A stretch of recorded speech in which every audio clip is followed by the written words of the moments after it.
먼저 요한일서의 저자는 사도 요한입니다. 사도 요한은 요한일서 말고도 요한복음과 요한계시록을 쓴 사람입니다. 당시 초대교회가 박해를 받고 이단의 공격이 심할 때 사도 요한은 3번에 걸쳐서 요한일서, 요한이서, 요한 3서를 쓰면서 성도들을 권면하고 위로했습니다. 1절에 보시면 이 글은 생명의 말씀에 관한 것입니다. 생명의 말씀이 누구입니까? 예수 그리스도. 교회의 문제를 해결하려고 편지를 쓸 때 가장 먼저 무엇을 말합니까? 예수 그리스도. 그러니까 교회의 문제는 재정이 부족하다고 문제가 되지 않습니다. 사람이 없어서 혹은 어떤 한 사람과 어떤 한 사건 때문에 문제가 되는 것이 아니고 오직 예수 그리스도가 없기 때문에 교회는 문제가 발생하는 것입니다. 다시 말해 교회가 예수 그리스도를 확실히 갖고 있다면 교회는 모든 문제를 미리 예방하고 근본적으로 해결할 수 있다는 것입니다. 그래서 사도 요한은 첫 번째 편지, 첫 번째 내용부터 생명의 말씀이신 예수님을 소개합니다. 1절에 태초부터 계신 것이요 2절에 아버지와 함께 계셨는데 예수님은 태초부터 계셨습니다. 여기서 말하는 태초는 창세기 1장 1절의 태초보다 훨씬 앞선 시간을 의미합니다. 여기서 태초는 처음, 시작, 기원을 뜻하며 영원한 때를 의미합니다. 그러니까 예수님은 아직 천지가 창조되기도 전에 영원 전부터 아버지와 함께 계신 분으로서 아버지와 동등하다는 것을 강조하고 있습니다. 그리고 2절에 이 생명이 나타나셨습니다. 우리에게 나타나셨습니다. 라고 2번이나 강조하는 것은 하나님이 자신을 계시하기 전까지 우리는 그분을 알 수 없다는 것을 의미합니다. 이 땅의 모든 종교가 아래에서 위로 올라가는 종교라고 한다면 오직 기독교만 위에서 아래로 내려오는 종교입니다.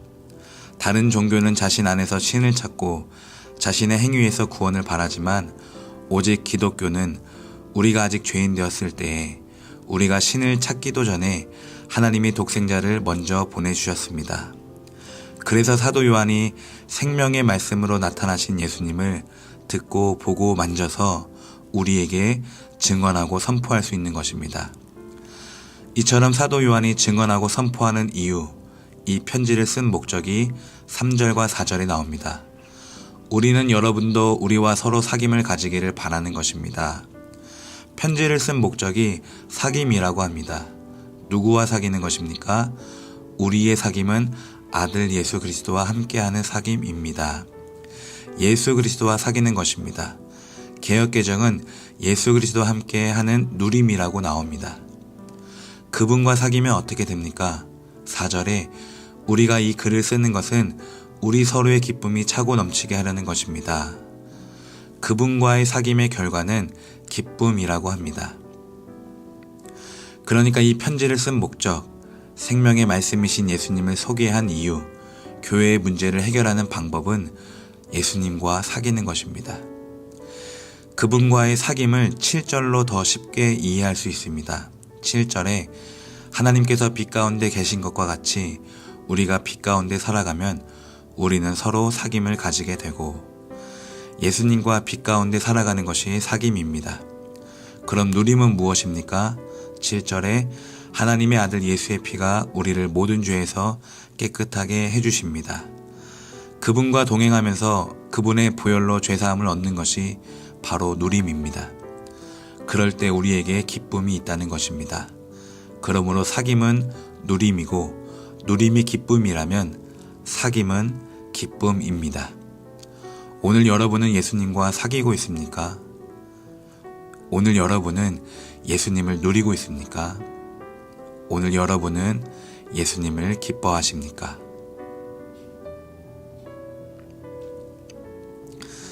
그리고 사도 요한은 예수님과 사귈 때 들었던 소식을 전합니다.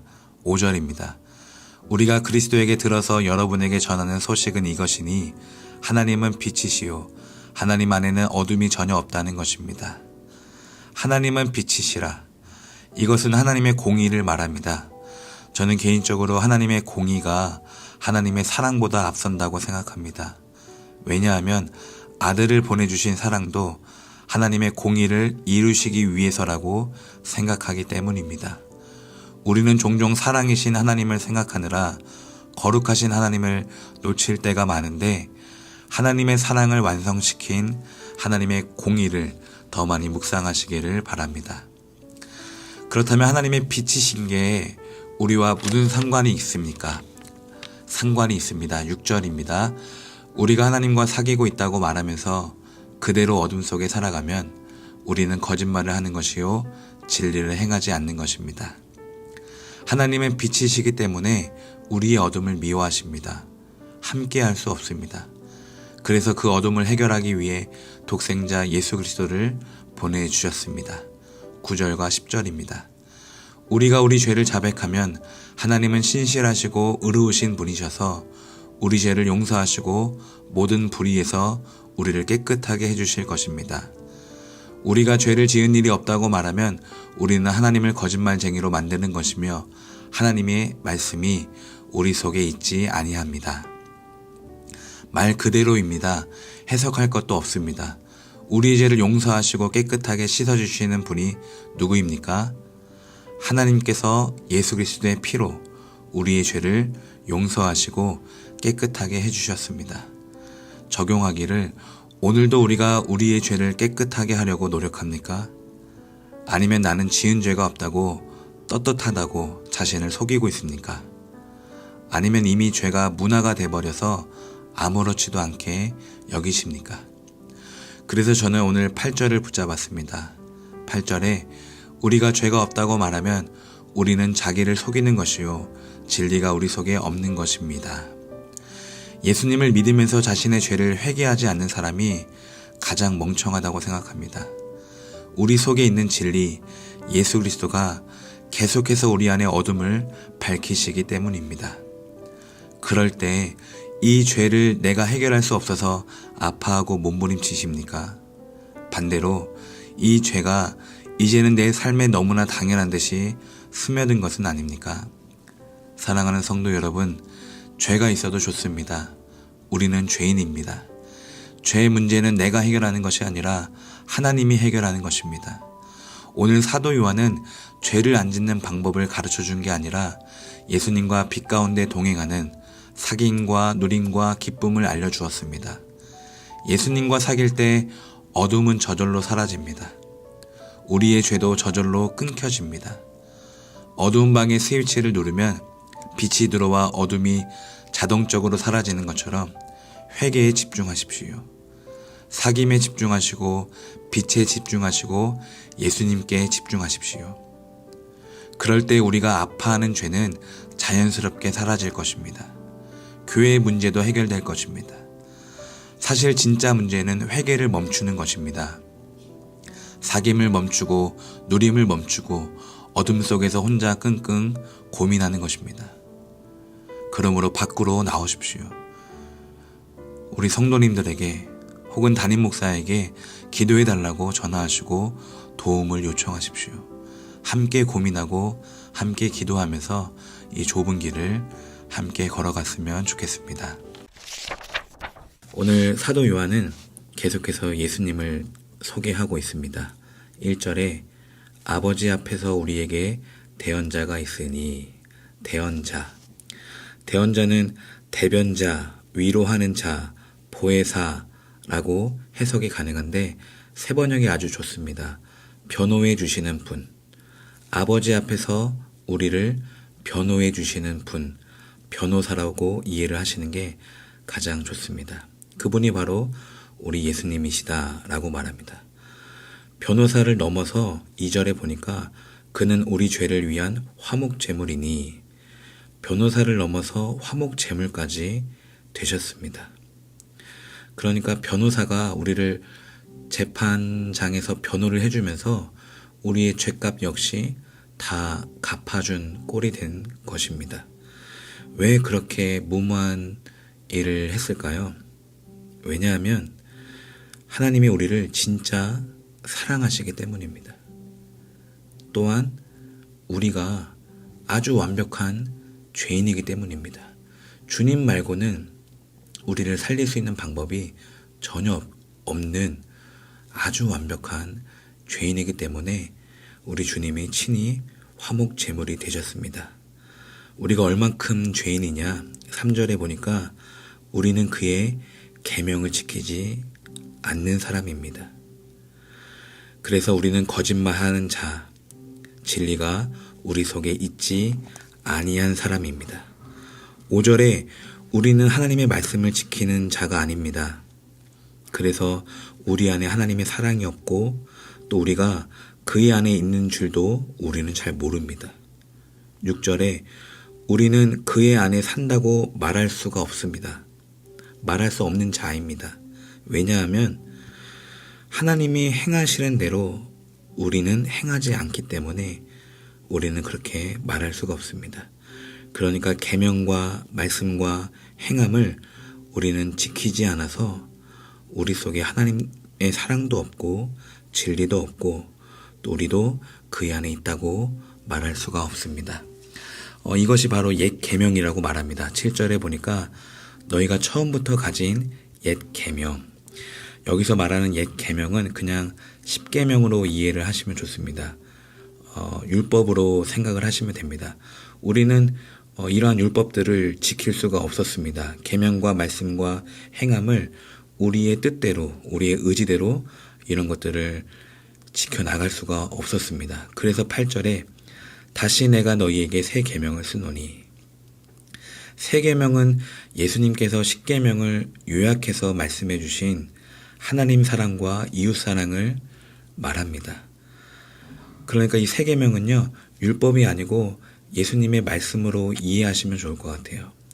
예수님의 말씀은 율법처럼 못 지키는 것이 아니라 성령으로 가능합니다. 8절 후반부에 보니까 이는 어둠이 지나가고 참 빛이 벌써 비치미니라. 새 번역에는 비치미니라를 비치고 있기 때문입니다. 참 빛이 벌써 비치고 있기 때문입니다. 그러니까 참 빛인 예수님께서 벌써 오셨고 그분의 은혜가 우리에게 비치고 있기 때문에 이 새 계명은 성령으로 말미암아, 은혜로 말미암아 우리가 충분히 행할 수 있는 계명입니다. 그래서 이 새 계명이 뭐냐? 바로 9절, 10절, 11절에 형제를 사랑하는 것입니다. 형제를 사랑하는 것. 그러니까 계명과 말씀과 행함을 하나로 줄였어요. 10계명을 하나로 줄였습니다. 형제를 사랑하라. 형제를 사랑하라. 우리가 이 형제를 사랑하는 것은요, 형제를 사랑하면 우리가 계명을 지키는 것이고요. 또 형제를 사랑하면 우리가 하나님의 말씀을 지키는 것이고, 형제를 사랑하면 하나님의 행하시는 대로 우리가 행하는 것입니다. 다시 말해서 형제를 사랑하는 것은 우리가 더 이상 거짓말하는 자가 아닌 것이고요. 형제를 사랑하면 진리가 우리 속에 있는 것입니다. 형제를 사랑하면 하나님의 사랑이 우리 속에 온전히 거하는 것이고, 형제를 사랑하면 우리가 그 안에 있는 줄 아는 것입니다. 또 형제를 사랑하면 우리가 그의 안에 산다고 말할 수가 있는 것입니다. 이것이 바로 형제를 사랑하는 것. 얼마나 위대하고 놀라운 일이 아닙니까? 형제를 사랑하는 것이 바로 빛 가운데 걸어가는 것이기 때문입니다. 형제를 사랑하는 것이 누구를 사랑하는 것일까요? 여기서 말하는 형제는 누구입니까? 우선은 바깥의 이방인이 아닙니다. 또 이웃이 아닙니다. 이웃보다는 형제는 교회 안에서 같이 신앙생활을 하는 성도를 가리킵니다. 한 가정에서 같이 생활하는 가족을 의미합니다. 그것이 바로 형제입니다. 그러므로 바깥의 이방인보다, 나의 친구보다, 손님보다, 이웃보다 여러분 교회 안의 성도를 더 사랑하시고 또 여러분 가정 안에 있는 가족을 더 많이, 더 우선적으로 사랑하시기를 바랍니다. 그래서 남편을 더 존중해 주시고 아내를 아껴 주시고 또 아버지를 용서해 주시고 어머니를 기쁘게 해드리는 것이 바로 형제를 사랑하는 것입니다. 형제를 사랑할 때 우리는 계명을 지키고 말씀을 지키고 행함을 따를 수가 있는 것입니다. 형제를 사랑하면 예수님께서 흘리신 피가 헛되지 않는 것이고요. 예수님이 화목제물 되심이 전혀 아깝지 않습니다. 또한 예수님이 아버지께 변호하실 말씀도, 우리를 향한 변호하실 말씀도 더 많아질 것입니다. 그러므로 사랑하는 성도 여러분, 형제를 더 많이 사랑하십시오.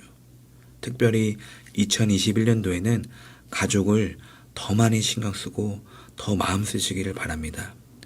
조금 위험한 말일 수도 있지만 가족을 교회보다 더 열심히 섬겨주시기를 바랍니다. 그래서 가정에도 주님의 성전이 세워지기를 소원합니다. 가정에도 사랑의 뜰 안이 세워지기를 소원합니다. 교회의 열심 때문에 가정이 무너지면 얼마나 안타깝고 비참한 일입니까? 가정이 먼저입니다. 하나님께서 교회보다 창세기에 가정을 먼저 세우셨습니다. 여러분, 올해는 정말 남편과 여러분의 자녀를 더 많이 아끼시고 사랑하는 한 해가 되었으면 좋겠습니다. 오늘 하루도 교회 안의 성도들을 돌아보시고 또 여러분의 가족을 더 많이 사랑하시기를 주님의 이름으로 축복합니다. 사도 요한은 계속해서 성도들을 권면하고 있습니다. 12절에 자녀들아, 13절에 아비들아, 청년들아, 14절에 아이들아.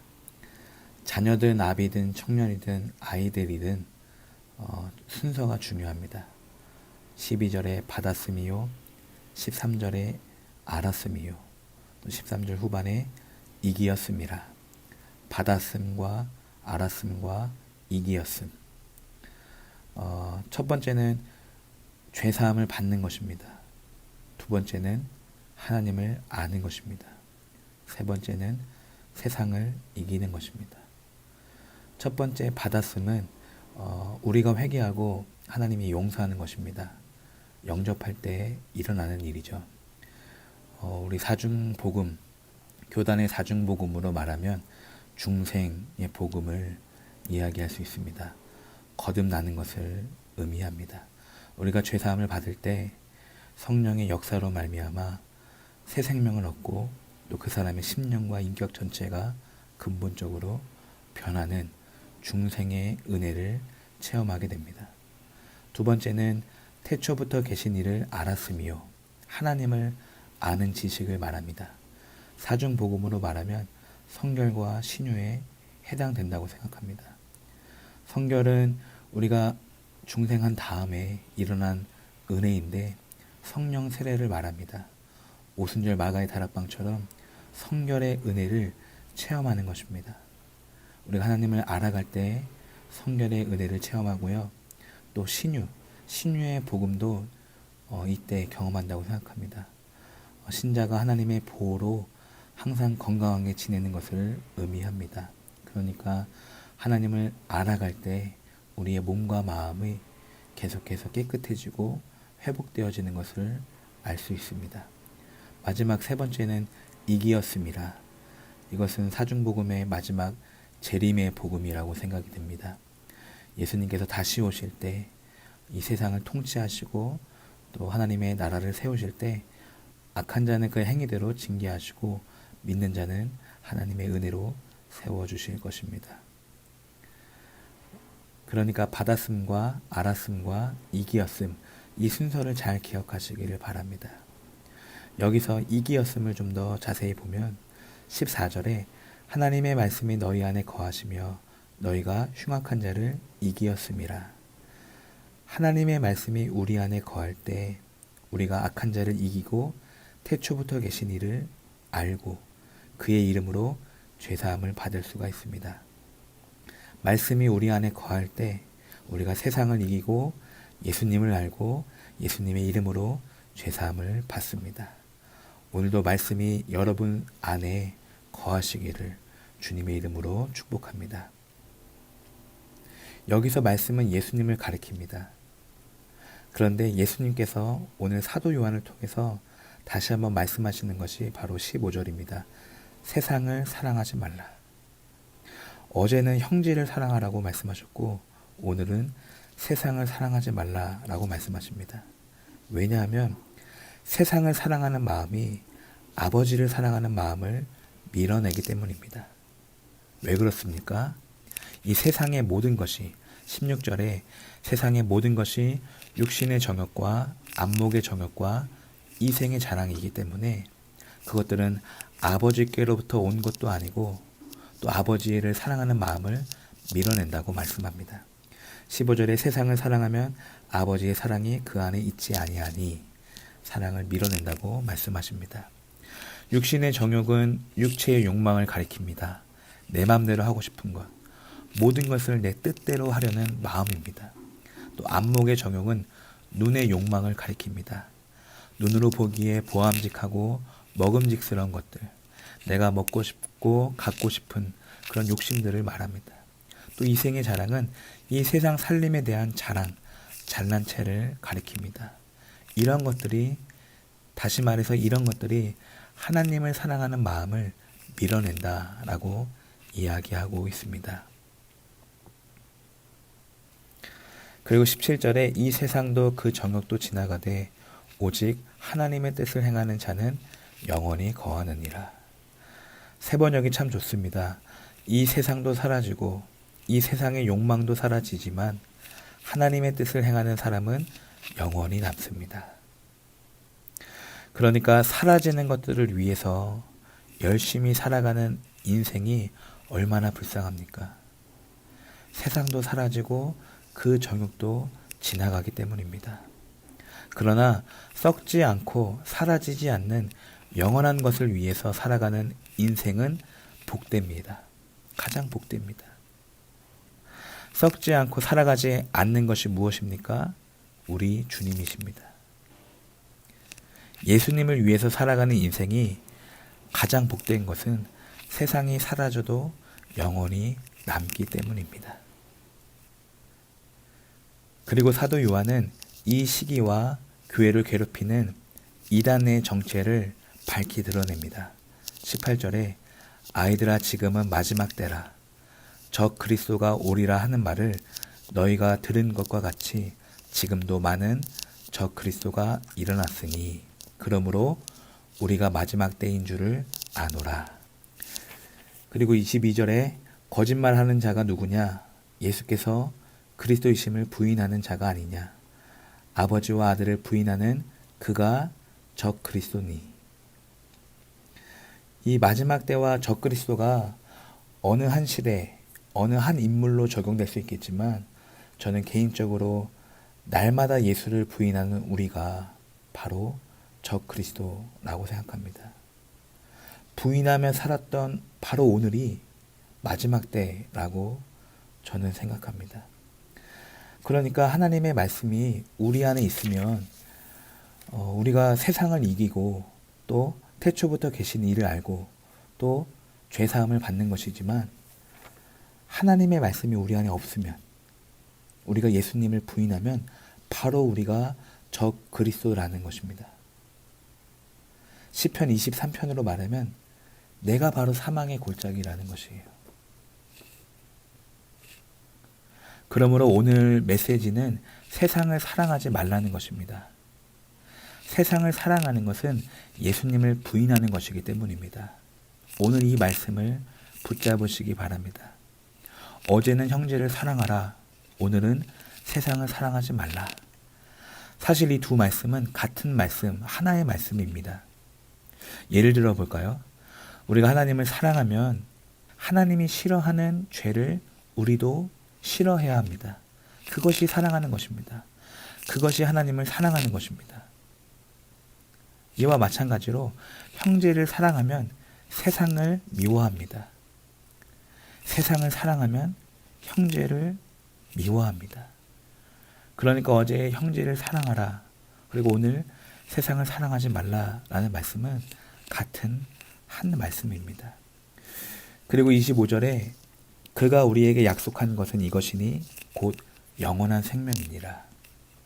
형제를 사랑하고 세상을 사랑하지 말라는 그 말씀에 대한 보상은 영원한 생명입니다. 세상은 영원한 생명을 줄 수가 없습니다. 왜냐하면 세상도 그 정욕도 그 영광도 다 지나가기 때문입니다. 풀은 마르고 꽃은 시드나 주의 말씀은 영원하기 때문입니다. 그러나 하나님의 뜻을 행하는 사람은 영원히 남습니다. 왜냐? 영원한 생명을 약속하셨기 때문에. 형제를 사랑하고 세상을 사랑하지 말라는 그 말씀에 대한 보상이 영원한 생명이기 때문에 그 말씀, 그 하나님의 뜻을 행하는 사람은 영원히 남기 때문입니다. 그러므로 우리는 이 세상에 미련 없이 욕심 없이 살아갈 수가 있습니다.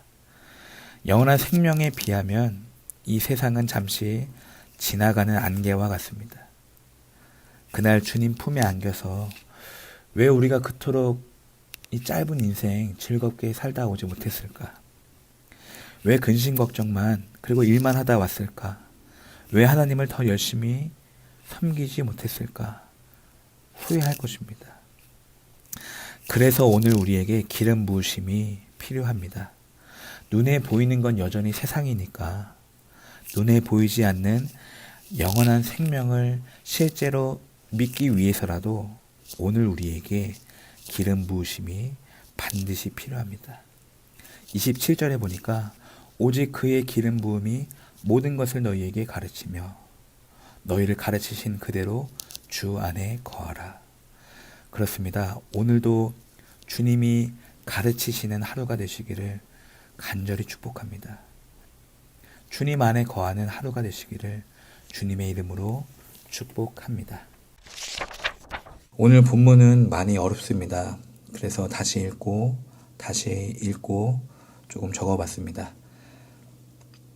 더 두서가 없을 것 같아요. 깊이도 드러나겠지만 천천히 따라오시면 은혜가 있을 줄 믿습니다.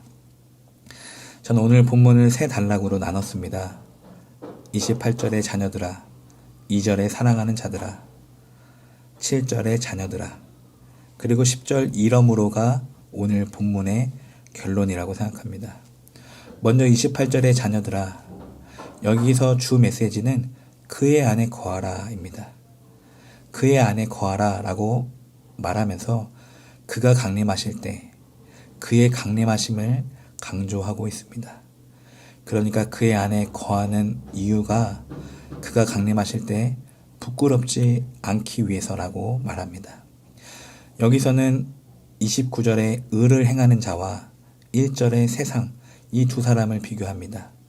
의를 행하는 자는 자신이 그의 안에 거하는 줄 알고 있기 때문에 알고 있는 사람이고, 세상은 그의 안에 거하는 줄 알지 못하는 사람입니다. 그래서 의를 행하는 자는 강림하실 때 담대하게 서 있고, 세상은 그가 강림하실 때 부끄럽게 서 있을 것입니다. 그래서 그의 안에 거하는 것이 의를 행하는 것이라고 저는 생각이 들어요. 그의 안에 거하는 방법이 의를 행하는 것이라 생각이 듭니다. 여기서 의는 무엇을 말합니까? 예수 그리스도를 말합니다. 예수님은 하나님의 의입니다. 저는 특별히 여기다가 사랑을 좀 대입해서 해석을 하고 싶은데요. 그의 안에 거하는 방법은 사랑을 행하는 것입니다. 사랑을 행할 때마다 자신이 주님 안에 거한다는 사실을 알 것입니다. 그리고 두 번째는 2절에 사랑하는 자들아. 여기에 주 메시지는 우리가 지금은 하나님의 자녀라, 우리가 지금은 하나님의 자녀라 라고 말하면서 3절에 그의 깨끗하심, 주님의 깨끗하심을 강조하고 있습니다. 그러면서 4절에 죄를 짓는 자, 그리고 6절에 그 안에 거하는 자, 이 두 사람을 비교합니다. 죄를 짓는 자는 불법을 행하기 때문에 하나님을 보지도 못하고 알지도 못해서 전혀 자신을 깨끗하게 할 수가 없습니다. 그러나 6절에 그 안에 거하는 자는 하나님을 보고 하나님을 알기 때문에 날마다 자신을 깨끗하게 합니다. 그래서 하나님의 자녀라 라고 말하면서 그의 깨끗하심을 강조하는데, 저는 여기 숨겨진 메시지가 날마다 회개하라, 날마다 회개하라. 아까 앞에는 날마다 사랑하라 라고 말한다면 2절에서는 날마다 회개하라 라고 메시지가 숨겨져 있다고 생각이 듭니다. 그리고 7절에 자녀들아 아무도 너희를 미혹하지 못하게 하라 라고 말하면서 이번에는 그의 의로우심을 강조하고 있습니다. 그러면서 7절에 의를 행하는 자 그리고 8절에 죄를 짓는 자 이 두 사람을 비교합니다. 의를 행하는 자는 9절에 하나님께로부터 난 자이기 때문에 하나님의 씨가 그 속에 있기 때문에 미혹을 당하지 않습니다. 그러나 8절에 죄를 짓는 자는 마귀에게 속했기 때문에 처음부터 범죄하였다고 말합니다. 그래서 여기서도 미혹하지 못하게 하라. 여기에 속뜻은 날마다 묵상하라. 그러니까 하나님의 씨가 있어야 죄를 범하지 않는 것처럼 날마다 묵상하는 것이 하나님의 씨가 그 속에 있다고 저는 생각이 듭니다. 9절을 다시 한번 읽어볼까요? 하나님께로부터 난 자마다 죄를 짓지 아니하나니 이는 하나님의 씨가 그의 속에 거함이요 그도 범죄하지 못하는 것은 하나님께로부터 났습니다. 요 구절 때문에 좀 많이 보통의 그리스도인들이 많이 고민하고 좀 많이 정죄함을 받는 것 같아요. 그러니까 나는 왜 예수님을 믿는데 그리스도인인데 왜 이렇게 나는 죄를 짓는 걸까? 왜 나는 이 죄가 끊어지지 않을까라고 고민하는 청년들이 많이 있을 줄 압니다. 그러나 자세히 읽어보면 그리스도인이라고 해도 하나님의 씨가 하나님의 말씀이 그 속에 있지 아니하면 얼마든지 범죄할 수가 있습니다. 그러니까 중요한 것은 하나님의 말씀이 날마다 우리 속에 있어야 되는 거예요. 그러니까 어둠이 틈타지 않도록 방에 불을 켜는 게 너무나 중요합니다. 그러니까 말씀이 내 안에 거하고 성령의 충만을 계속해서 유지하는 것이 중요합니다. 내가 믿는 자, 내가 그리스도인이라고 해도 내가 아무리 성도, 집사, 권사, 장로라고 해도 내가 그날 하나님의 말씀이 내 안에 없으면 얼마든지 범죄할 수 있고요. 내가 그날 성령으로 기도하지 않았으면 얼마든지 우리는 죄인이기 때문에 미혹받고 깨끗하게 하지 못하고 또 의를 행하지 못하게 됩니다. 사랑하지 못하고 회개하지 못하고 묵상하지 못하면 않으면 우리는 얼마든지 죄를 지을 수 있는 죄인입니다. 그래서 10절에 이러므로 하나님의 자녀들과 마귀의 자녀들이 드러나나니 무릇 의를 행하지 아니하는 자 또는 그 형제를 사랑하지 아니하는 자는 하나님께 속하지 아니하느니라. 결국 더 긍정적으로 말하면 의를 행하고 사랑을 행하라 이 말인데요. 의를 행하고 사랑하면 형제를 사랑하면 자동적으로 죄를 짓지 않습니다. 그러니까 우리가 어떤 당사자를 사랑하는데 좋아서 사랑하는데 거기에 미움이 들어가겠습니까? 거기에 시기와 질투가 들어가겠습니까? 내가 사랑하는데 그러니까 우리가 자동적으로 사랑하고 회개하고 묵상하고 하나님의 말씀이 내 안에 있으면 자동적으로 죄악은 사라지고 일할 수가 없습니다. 요 예화로 마쳤으면 좋겠어요. 손흥민의 이야기인데요. 영국에서 손흥민이 축구를 열심히 하고 있잖아요. 손흥민 선수가 엄청난 연봉을 받는다고 합니다. 상상할 수도 없는 금액이라고 해요. 그런데 그 연봉을 받을 때 계약서에 몇 가지 금지사항이 적혀져 있습니다. 예를 들면 낙하산을 타지 말 것, 오토바이를 타지 말 것, 암벽 등반을 하지 말 것, 수영 다이빙을 하지 말 것 등등 축구선수로서 몸이 상하는 일이, 몸이 다치는 일이 없도록 그런 것들을 안전장치로 계약을 써놨다고 합니다. 그러니까 손흥민이 억대 연봉을 받는 이유가 그런 것들을 하지 말라고 받는 걸까요? 아니면 축구장에 나가서 열심히 뛰고 골을 넣으라고 주는 것일까요? 네, 맞습니다. 열심히 나가서 뛰고 열심히 더 많이 골을 넣으라고 연봉을 주는 것이지, 그 많은 연봉을 주는 것이지 그런 것들을 하지 말라고 연봉을 주는 것이 아닙니다. 그러니까 다시 말해서 우리 주님이 자신의 몸을 희생하여 핏값을 주신 것은 우리 보고 죄를 짓지 말라고 하는 것이 아니에요. 더 많이 복음적으로 살라고, 더 많이 행복하게 이 세상에서 말씀으로 살라고, 더 많이 형제를 사랑하고, 더 많이 회개하고, 더 많이 의를 행하라고 좋은 쪽으로 그렇게 주신 것이지, 죄를 짓지 말라고, 죄나 씻으라고 그렇게 큰 핏값을 주신 것이 아닙니다. 큰 은혜를 주신 것이 아닙니다. 오히려 축구를 열심히 하다가 옷이 더러워질 수도 있죠. 열심히 뛰다 보면 땀도 나고 냄새도 나고 유니폼이 더러워질 수도 있죠. 근데 그때 빨면 돼요. 경기가 끝나고 세탁기를 돌리면 됩니다. 얼마든지 죄를 짓는 거 회개하면 됩니다. 그러나 죄 안 지려고 죄에만 집중하다 보면 형제 사랑도 놓치고 복음도 놓치고 말씀도 놓치고 기쁨도 놓치고 찬양도 예배도 놓치고 말 것입니다. 그러니까 우리가 해야 할 일은 더 많이 빛으로 나아가는 거예요. 빛에 집중하면 어둠은 자동적으로 사라집니다. 우리가 형제를 더 사랑할 때, 우리가 하나님을 더 예배할 때, 우리를 괴롭히고 우리가 고민하는 죄악들은 우리도 모르게 이미 사라져 있을 것입니다. 그러므로 오늘도 더 많이 사랑하시고, 더 많이 회개하시고, 더 많이 말씀을 채우시고, 더 많이 의를 행하는 저와 여러분이 되었으면 좋겠습니다. 신앙생활의 목표는 깨끗함인데 주님이 재림하시는 날까지 깨끗함입니다. 그 깨끗함의 기준은 주님의 깨끗하심과 같이입니다. 주님의 깨끗하심. 이걸 우리가 과연 할 수가 있을까요? 주님이 하십니다. 주님처럼 살 수 있는 방법은 주님이 내 삶을 살아주시는 것밖에 없습니다. 더 많이 맡기시고 더 많이 의지하시길 바랍니다. 서로 사랑하다 보면 자연스럽게 죄는 사라지고 자연스럽게 우리는 하나님의 자녀가 되어 있을 것입니다. 그러므로 오늘도 더 많이 사랑해서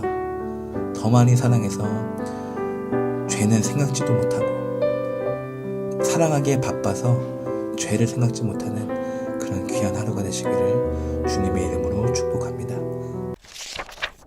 11절에 우리는 서로 사랑할지니, 사도 요한은 이제 새 계명 서로 사랑을 계속해서 풀어서 이 성도들에게 권면하고 있습니다. 서로 사랑할지니 이는 너희가 처음부터 들은 소식이라. 처음부터, 이 새 계명 서로 사랑은 처음부터 들은 소식이라고 합니다. 원래는 십계명, 율법 자체가 하나님을 사랑하고 형제를 살리는 것인데 이스라엘 백성들이 오해를 하고 오히려 그 율법으로 형제를 정죄하고 그 십계명으로 사람을 죽이는 그런 일들을 행했습니다. 그러나 처음부터는 사실 그 계명 안에 서로 사랑이 들어있다고 사도 요한이 이야기하고 있습니다. 이 처음부터는 어디까지 올라가냐면 저는 개인적으로 삼위일체 하나님이 생각이 납니다. 성부와 성자와 성령 하나님께서 서로 사랑하셨다는 것. 그래서 그 안에 기쁨이 넘치기에 우리와 함께 그 기쁨을 나누기 위해서 우리를 창조하셨다고 성경에도 기록되어 있습니다. 그리고 12절에 가인같이 하지 말라. 가인같이 하지 말라. 가인같이 하지 말라는 이 서로 사랑하라와 반대되는 말입니다. 서로 사랑하라, 그리고 가인같이 하지 말라. 이 가인은 악한 자에게 속하여 그 아우를 죽였으니 마귀에게 속하여 동생 아벨을 죽였습니다. 어떤 이유로 죽였습니까? 자기의 행위는 악하고 그의 아우의 행위는 의로움이라. 그러니까 아벨의 의로운 행위 때문에 자신의 악한 행위가 드러났습니다. 그래서 죽였습니다. 빛은 어둠을 드러내고 맙니다. 아벨이 어떤 의로운 행위를 했을까요? 예배에 성공했습니다.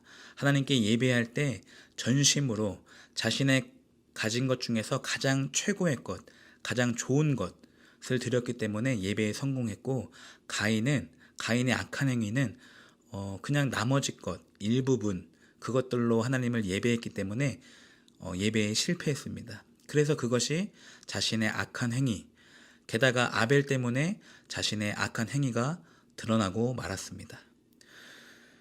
그리고 13절에 형제들아 세상이 너희를 미워하여도 이상히 여기지 말라. 여기서 세상은 가인과 같은 부류입니다.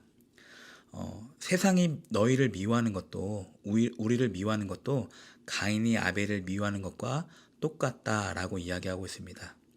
세상도 우리의 의로움 때문에 자신의 악함이 드러나서 가인처럼 우리를 미워한다고 이야기합니다. 그렇다면 우리의 의로움은 무엇일까요?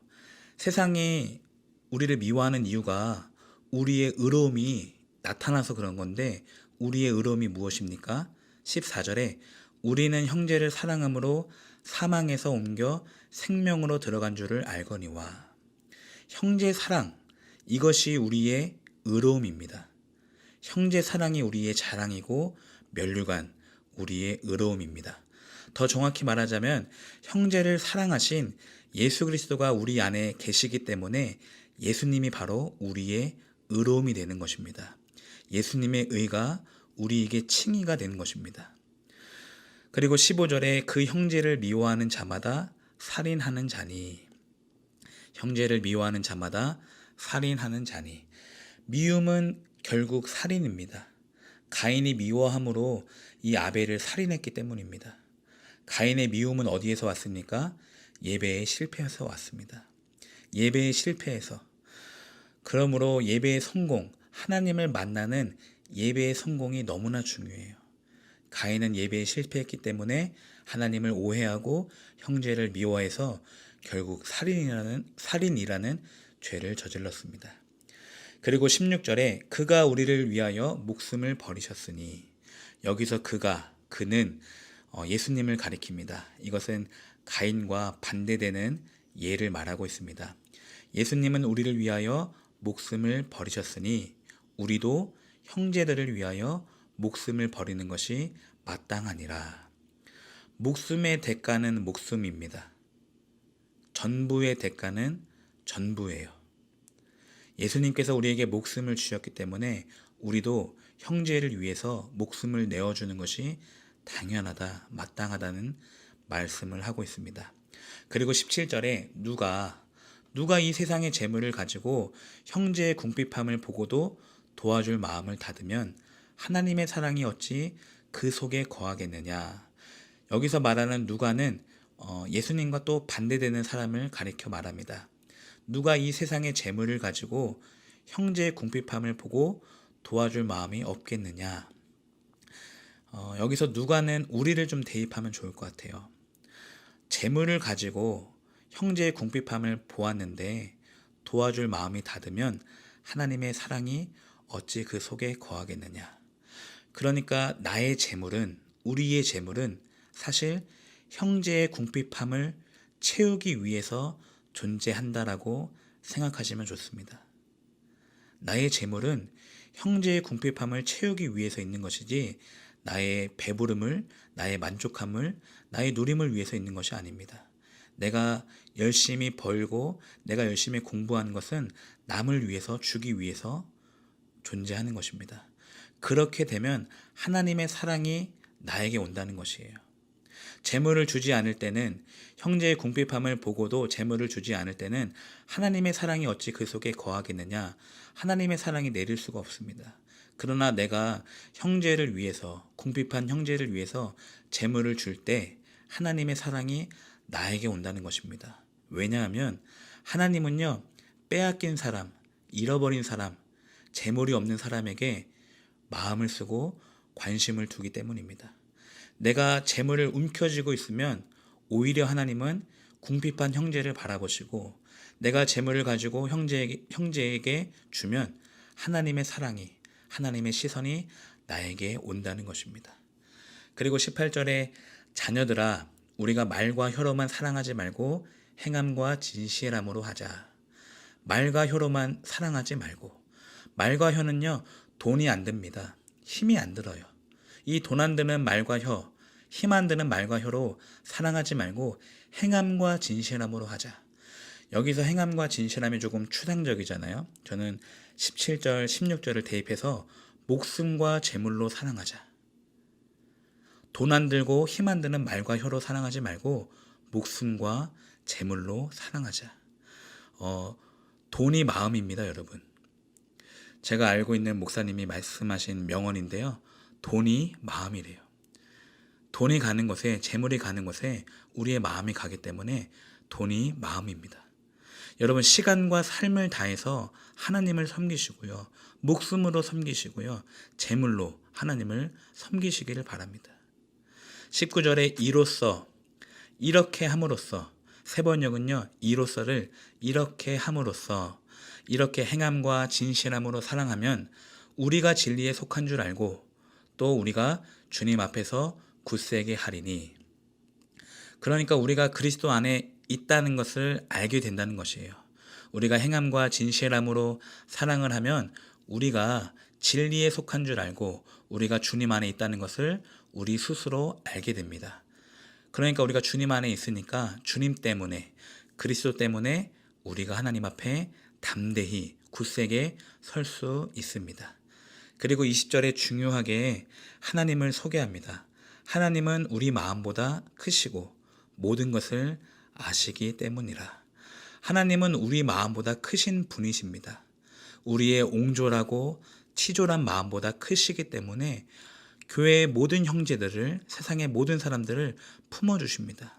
그리고 모든 것을 아시기 때문이라 하나님께서는 우리가 서로 사랑하는지 아니면 정말 가식적으로 사랑하는지 안 하는지를 충분히 알고 계십니다.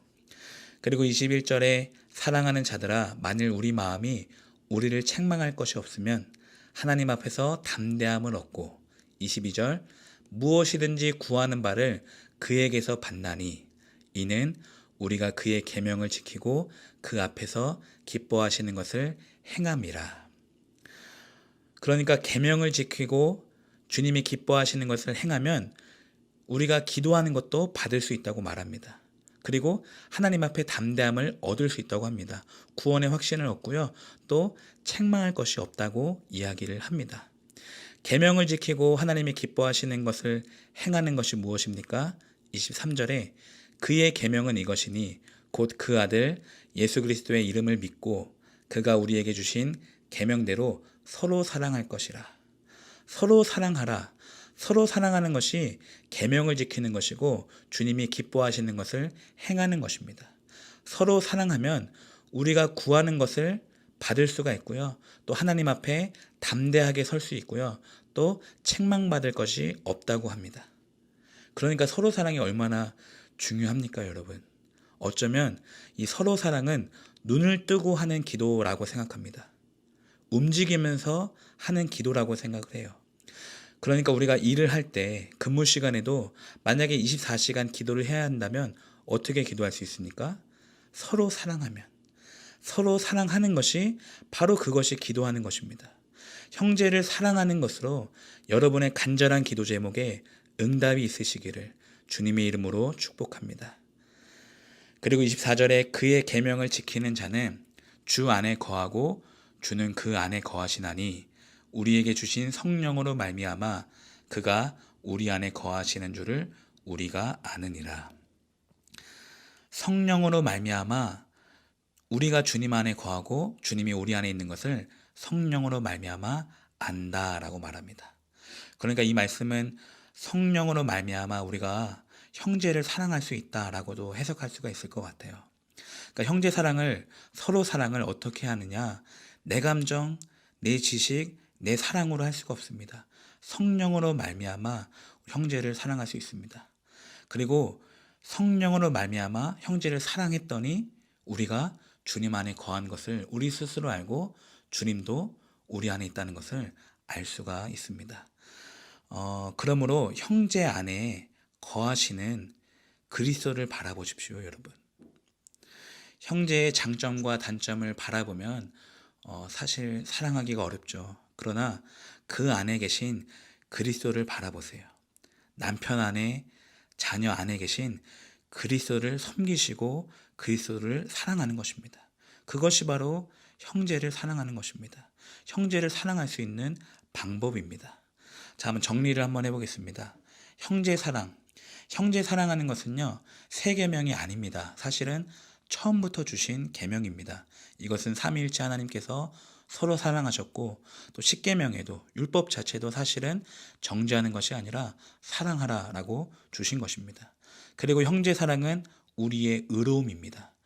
우리가 형제를 사랑하는 것 때문에 세상이 우리를 미워하는 것입니다. 가인이 아벨을 미워하듯이 우리가 형제를 자꾸만 사랑할수록 세상은 우리를 미워할 것입니다. 근데 우리가 이 형제를 어떻게 사랑합니까? 목숨과 재물로. 말과 혀로만 사랑하는 것이 아니라 우리의 목숨을 다하여서, 주님께서 주신 목숨처럼 우리도 목숨을 다하여서 사랑하는 것입니다. 그리고 재물로 사랑하는 것입니다. 그리고 나서 이 서로 사랑은요, 응답이 있고, 그리고 구원의 확신이 있고 책망받지 않는 것이라고 합니다. 이 서로 사랑이야말로 주님 안에 거하는 것이라고 말씀하고 있습니다. 오늘 하루도 여러분, 우리 주변에 있는 영적으로 궁핍한 형제, 또 마음적으로 또 육적으로 궁핍한 형제를 여러분 눈으로 발견하시면 하나님의 사랑을, 형제 사랑을 보여주시기를 바랍니다. 어떻게 보여주시냐? 성령으로 말미암아 성령님께 물어보시고, 성령님, 어떻게 하면 저 친구를 제가 도울 수 있을까요? 어떻게 하면 저 친구를 위해서 내가 기도할 수 있을까요? 라고 물어보시면 방법을 가르쳐 주실 것입니다. 그래서 오늘도 성령님과 동행하고 성령으로 형제를 사랑하는 귀한 하루가 되시기를 주님의 이름으로 축복합니다. 계속해서 사도 요한은 말씀으로 성도들을 권면하고 있습니다. 1절에 영을 다 믿지 말고 하나님께 속하였나 분별하라.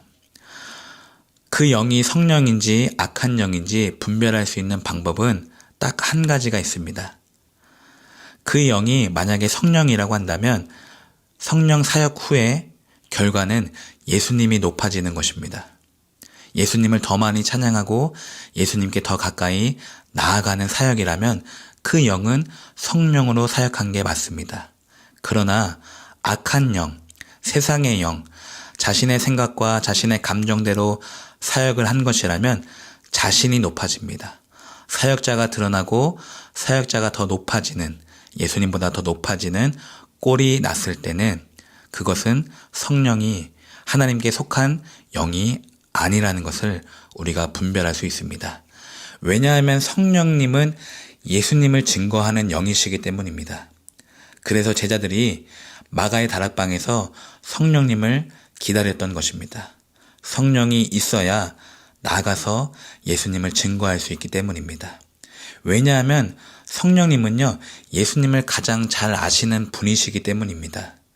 예수님은 성령으로 잉태하셨고 성령에 이끌려 광야에 가셨고 성령으로 사역하셨고, 또 하나님께서 예수님을 성령의 능력으로 부활시키셨습니다. 그래서 성령이야말로 예수님을 가장 잘 아시는 분, 그래서 성령님은 언제나 예수님을 증거하고 높입니다. 그래서 2절에 보니까 예수 그리스도께서 육체로 오신 것을 시인하는 영과 예수를 시인하지 아니하는 영을 서로 비교하고 있습니다. 당시 영지주의자들, 이단이라고 불리는 영지주의자들은 육은 악하고 영은 선하다라고 주장하면서 예수님이 육체로 오지 않았다라고 말하면서 이 성도들을 미혹했습니다.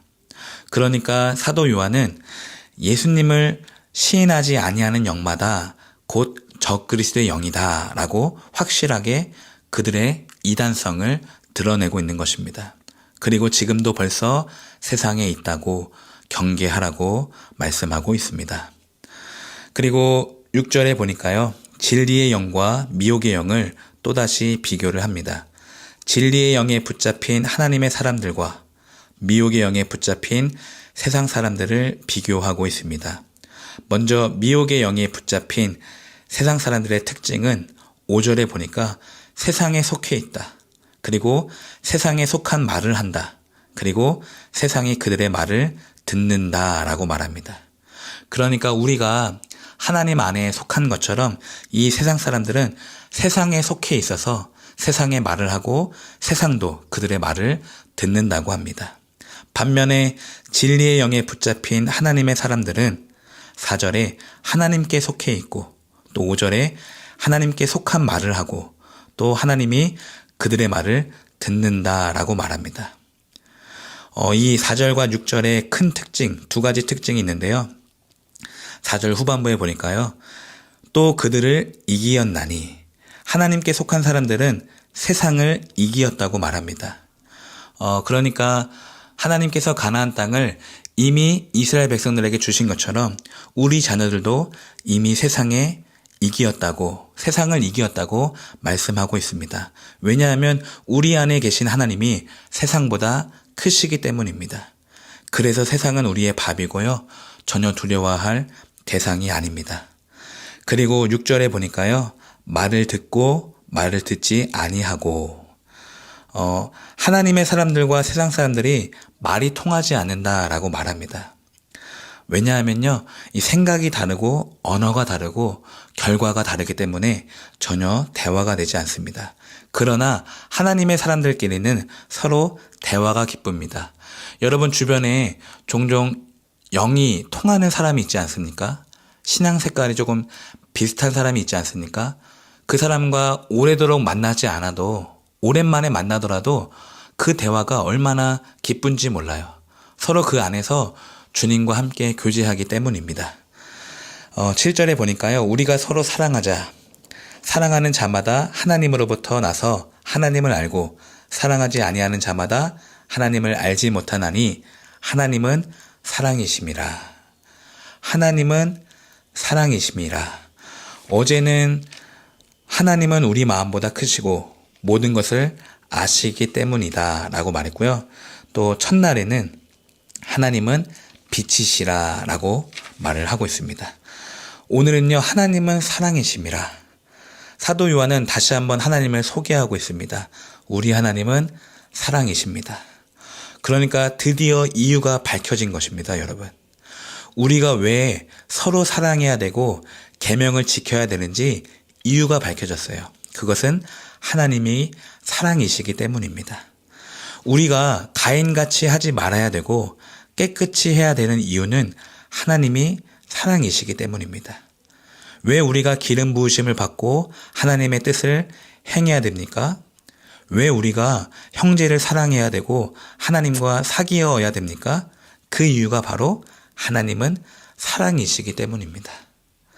그러니까요, 여러분, 사랑이 정답입니다. 이혼하지 않는 게 정답이고요. 그 사람을 용서하는 게 정답입니다. 사랑이 옳은 일입니다. 나눔교회를 가는 게 옳은 일이고요. 남편의 자리, 아내의 자리, 직장에서의 자리, 교회에서의 자리를 지키는 게 옳은 일입니다. 하나님은요, 사랑을 선택하셨습니다.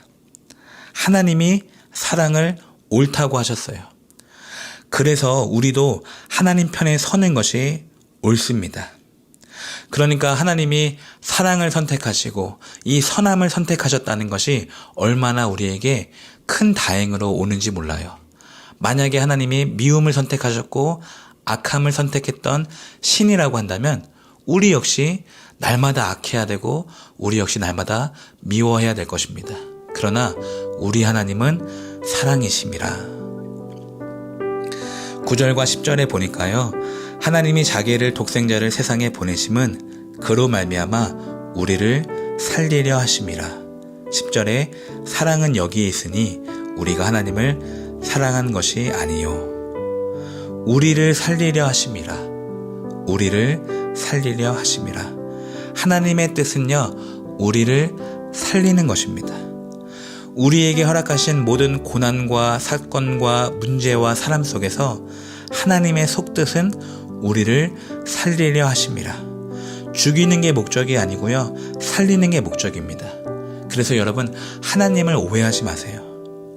어떠한 사건과 나쁜 상황 속에서도 반드시 우리는 잘 해석하셔서 하나님이 살리고자 하시는 그 마음을 잘 이해하시기를 바랍니다.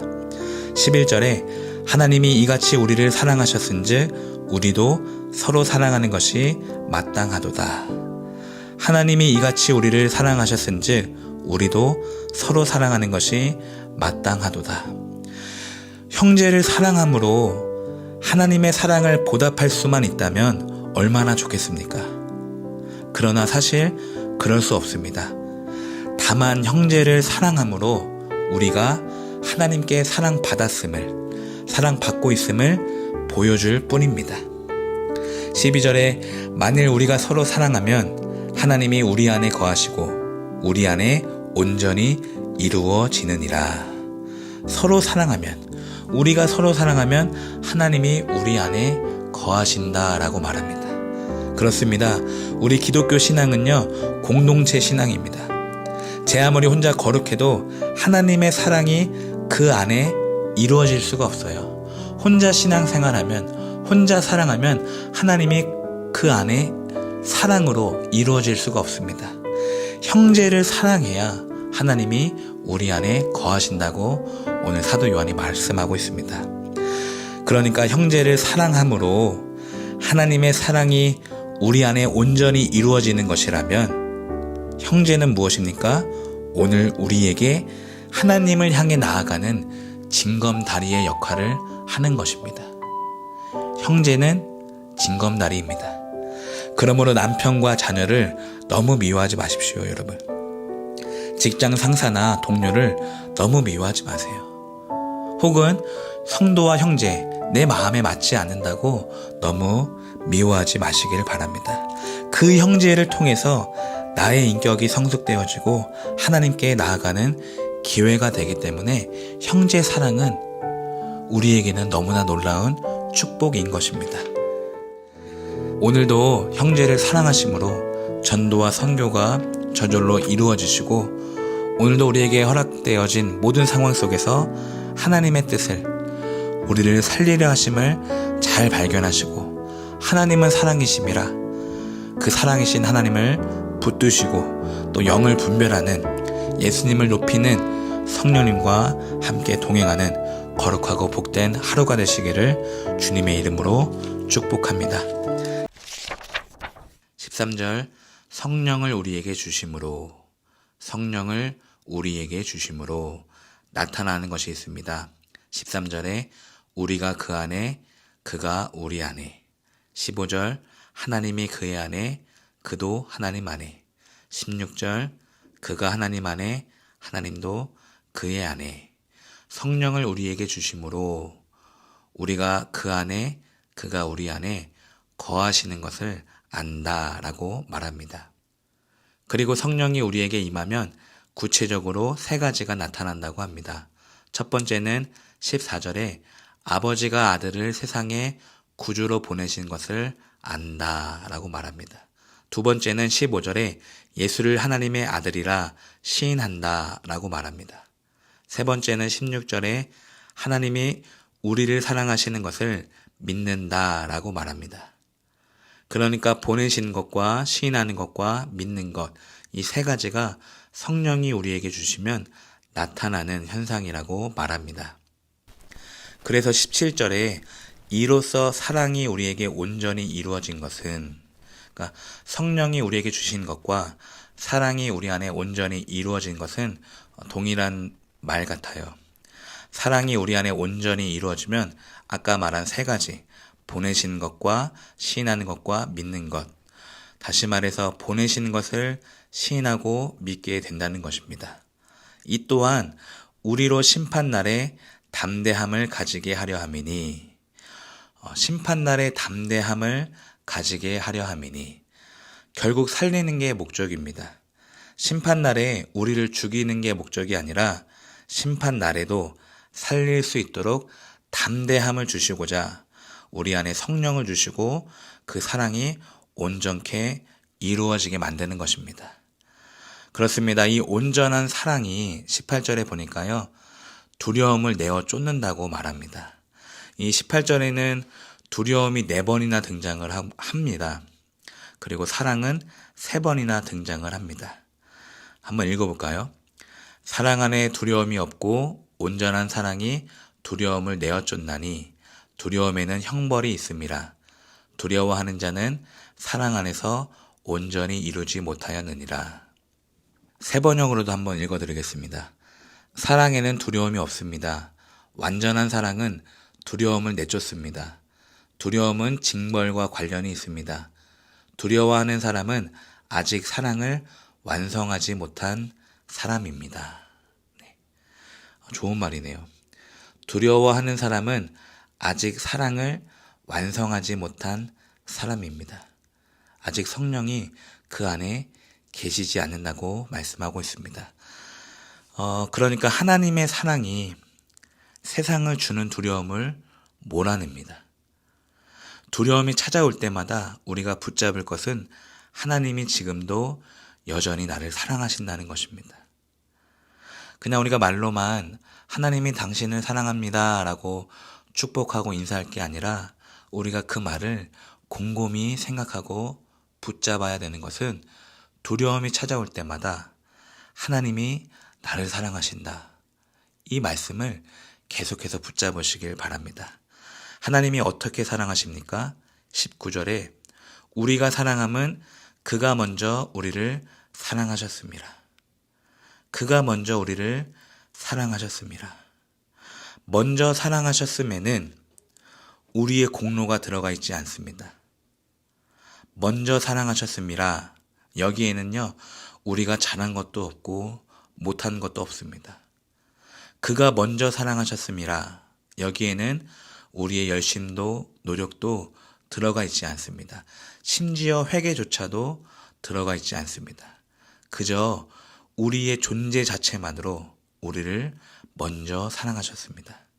심지어는 우리가 아직 죄인 되었을 때 우리를 먼저 사랑하셨습니다. 그래서 이렇게 은혜를 받은 사람은 형제를 사랑할 수밖에 없습니다.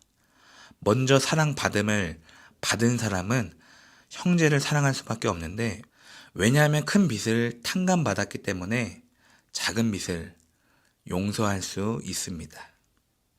그래서 20절입니다.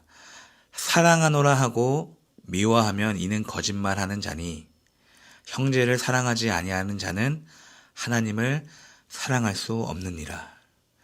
형제를 사랑하지 아니하는 자는 하나님을 사랑할 수 없느니라. 그러니까 미움과 사랑이 동시에 나갈 수가 없습니다. 방 안에 스위치를 켜면 빛과 어둠이 공존할 수가 없습니다. 사랑하면 미움이 떠나가고 미워하면 사랑이 떠나갑니다. 왜냐하면 성령과 악령이 함께하지 못하기 때문입니다. 눈에 보이는 형제를 사랑하지 않고서 눈에 보이지 않는 하나님을 어떻게 사랑할 수 있을까요? 눈에 보이고 안 보이고를 떠나서 형제 안에 그리스도가 계시는데 어떻게 형제와 상관없이 그 안에 계신 그리스도만 사랑할 수 있겠습니까? 남편 안에 그리스도가 계십니다. 자녀 안에 그리스도가 계십니다. 직장 상사 안에, 친구 안에, 여러분이 미워하시는 그 사람 안에 그리스도가 계십니다. 21절입니다. 우리가 이 계명을 주께 받았나니 하나님을 사랑하는 자는 또한 그 형제를 사랑할지니라. 하나님을 사랑하는 자는 또한 그 형제를 사랑할지니라. 다시 말해서 형제를 미워하는 자는 하나님을 사랑하지 않는 자입니다. 하나님을 사랑하지 않는 사람은 먼저 사랑하셨음을 깨닫지 못한 사람이고요. 온전한 사랑을 누리지 못하는 사람이고 아직 성령이 임하지 않은 사람입니다. 그러니까 내가 정말 하나님을 사랑하나? 이렇게 헷갈리고 고민이 되십니까, 여러분? 내가 지금 형제를 사랑하면 나는 지금 하나님을 사랑하고 있는 것입니다. 내가 지금 교회 안에 성도와 가정 안에 가족을 사랑하고 있다면 나는 지금도 하나님을 사랑하고 있다는 것입니다. 다시 말해서 형제의 사랑은 하나님 사랑의 척도입니다. 하나님을 사랑하는 만큼 형제를 사랑할 수가 있습니다. 1절입니다. 예수께서 그리스도이심을 믿는 자마다. 예수께서 그리스도이심을 믿는 자마다. 여기서 예수는 이름을 말합니다. 그가 자기 백성을 죄에서 구원하신다는 예수님의 이름을 뜻합니다. 그리고 그리스도는 메시아, 기름 부음 받은 자를 말합니다. 그래서 예수 그리스도라고 말하는 것 자체가 벌써 신앙의 고백입니다. 예수님이 메시아, 예수님이 기름 부음 받은 자, 예수님이 하나님의 아들이심을 고백하는 것과 마찬가지입니다. 예수께서 그리스도이심을 믿는 자마다, 그리고 나으신 이를 사랑하는 자마다. 오늘 1절에 보니까요, 믿는 자마다 그리고 사랑하는 자마다, 이 믿는 자와 사랑하는 자를 나눠서 설명하고 있습니다. 사실은 같은 이야기인데요. 예수님을 믿는 자는 하나님의 자녀다 라고 말하고요. 하나님을 사랑하는 자는 하나님의 자녀도 사랑한다 라고 말하고 있습니다. 2절과 3절을 보면 하나님과 하나님의 자녀를 사랑하는 것은 계명을 지키는 것이다 라고 말합니다. 2절에 계명을 지킬 때 하나님의 자녀를 사랑하는 줄 안다. 3절에 하나님을 사랑하는 것은 계명들을 지키는 것이라. 그리고 4절과 5절을 보니까요, 예수님을 믿는 하나님의 자녀는 세상을 이긴다 라고 말합니다. 4절에 세상을 이기는 승리는 이것이니 우리의 믿음이니라. 그러니까 사랑은 계명과 상관이 있고 믿음은 승리와 상관이 있습니다. 사랑은 계명을 지킴으로 완성이 되고요. 믿음은 세상에서 승리를 약속합니다. 사랑은 우리가 해야 할 일이라고 한다면 믿음은 하나님이 하시는 일로 설명할 수가 있습니다. 여러분, 믿음도 우리의 것이 아닌 걸 아십니까? 믿음도 내가 믿는 믿음이 아니라 하나님이 주시는 믿음이 있습니다. 하나님이 주셔야 우리는 믿을 수가 있습니다. 그래서 이 6절에 이 믿는 자와 사랑하는 자가 이제 합하여서 설명이 되어지는데요. 6절에 이는 물과 피로 임하신 이시니 곧 예수 그리스도이시라. 우리가 사랑하고 믿어야 할 분, 계명이자 승리이신 분이 누구냐? 물과 피로 임하신 예수 그리스도시라. 그리고 물과 피로 임하셨고 증언하는 이가 성령이시니 라고 나옵니다. 세 번역은 물과 피로 거쳐서 오셨고 라고 나옵니다. 육체로 오신 예수님을 가리키는 것 같은데 이 부분은 제가 잘 몰라서 뒤에 한번 해설을 읽어드리겠습니다. 예수님이 하나님의 아들로서 성육신 하셨다는 것은 육체로 태어나서 죽으셨다는 것입니다. 여기서 육체로 태어나서는 물로 표현하셨고 죽으셨다는 것을 피로 표현하셨습니다. 진리의 성령도 이를 증언하십니다. 물과 피와 성령, 이 세 증언은 일치하게 예수 그리스도를 증언합니다. 그리고 9절을 보니까 사람의 증언과 하나님의 증거를 비교합니다. 사람들의 증언보다 더욱 큰 것이 하나님의 증거라고 말합니다. 사람들의 증언은 제자들이 예수님을 증언하는 걸로 한번 생각하면 좋을 것 같아요.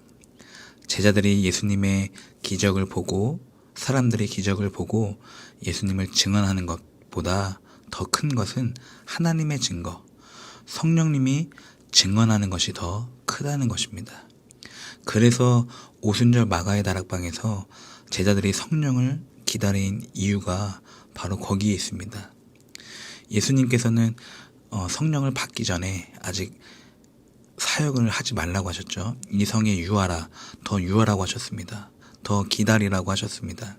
그러니까 제자들이 가서 하는 증언보다 성령님의 증거가 더 크다는 걸 알고 계셨습니다. 그리고 10절에 아들을 믿는 자는 자기 안에 증거가 있고 사람의 증언이 아닙니다. 하나님의 증거입니다. 그러니까 예수님을 증거하시는 성령이 내 안에 있다는 것입니다. 아들을 믿는 자에게. 11절에 증거는 이것이니 하나님이 우리에게 영생을 주신 것과 이 생명이 그의 아들 안에 있는 그것이니라. 그러니까 아들을 믿는 자는 자기 안에 성령이 있는데 그 성령이 무엇을 증거하느냐? 예수님 안에 있는 생명을 증거한다는 것입니다. 생명. 예수님에게 생명이 있다. 예수님에게 영생이 있다라고 증거하는 것입니다. 아들을 믿는 자에게. 예수님에게 생명이 있습니다, 여러분. 혹시 정치를 아직도 기대하십니까? 정치인에게는요, 생명이 없어요. 바이러스 백신을 혹시 기다리십니까? 거기에도 생명이 없습니다. 나에게 생명을 주시는 건 예수님이십니다. 사랑하는 성도 여러분, 이 세상에 너무 귀 기울이지 않았으면 좋겠어요. 뉴스와 유튜브에는요, 생명이 없습니다. 그것들은 사람들의 증언입니다. 성령님이 하시는 증거가 아니에요. 그리고 세상에는요, 아들이 없고 아들을 미워하기 때문에 생명이 없습니다. 12절에 보니까 아들이 있는 자에게는 생명이 있고 아들이 없는 자에게는 생명이 없느니라. 어쩌면 부동산 집값보다 비대면 예배보다 내 안에 예수가 있는지 없는지가 그게 더 급하고 중요한 일입니다. 내 안에 생명이 있는지 내 안에 생명이 없는지 그게 더 세상 일보다 더 중요한 일이에요. 오늘 여러분 안에는 예수가 있습니까? 오늘 여러분은 정말 그리스도인이십니까? 오늘 여러분은 진짜 그리스도인이십니까? 아들이 있는 자에게는 생명이 있고 아들이 없는 자에게는 생명이 없느니라. 우리가 마지막 날에 내 생명이 다하는 마지막 날에 죽어가는 그 순간에 과연 이 세상 것들이 우리에게 의미가 있을까요?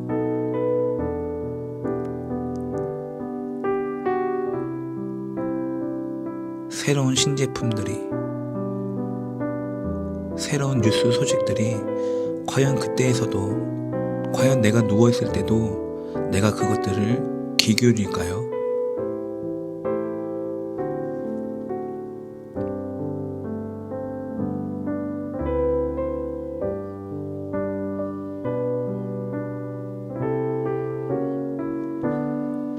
우리가 이 세상에서 아무리 발버둥 쳐도 목숨과 건강을 살릴 수 있어도 영생을 얻을 수가 없습니다.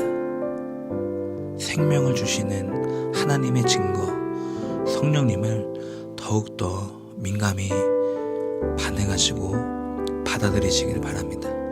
거기에 반응해야지 사람들의 증언에 반응하시면 절대 안 됩니다. 그러므로 오늘도 하나님의 일하심을, 성령님의 증거를 더욱더 인정하여서 예수님의 생명만 나타나는 오늘 하루가 되시기를 주님의 이름으로 축복합니다. 예수님의 생명으로 저와 여러분의 문제와 역경과 고난을 뛰어넘으시기를 바랍니다.